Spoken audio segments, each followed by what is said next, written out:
हाय रे किस्मत।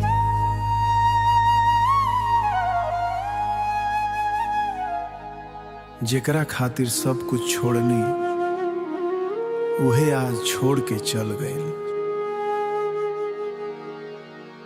तोहरे प्यार में सजनी हम तो दुनिया भुला देनी। दिलवा के हर धड़कन में तोहरा नाम लिखा देनी।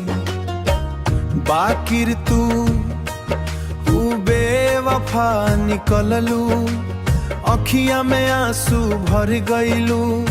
हंसते हंसते ई दिलवा टुकड़ा टुकड़ा कर गइलू। दिलवा टूट गइल हो, सपना छूट गइल हो। जियरा रोवे दिन रात, सथिया रूठ गइल हो। तोहरा बिना जान सांस भी भारी लागे। हर खुशी अब तो अधूरा कहानी लागे। रात भर जागीले तोहरे याद सतावे। तकिया पे गिरल आंसू दर्दिया बढ़ावे।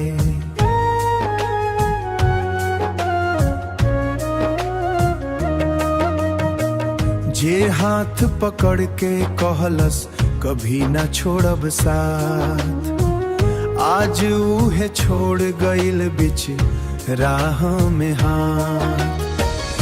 टूटल भरोसा के कैसे जुड़ाई हो, दिल के ई घावा कैसे छुपाई हो। दिलवा टूट गइल हो, प्यारिया छूट गइल हो। प्यारा रोवे दिन रात, सथिया छूट गइल हो। हमारा किस्मत में शायद, हमारा किस्मत में शायद रोवे के लिखा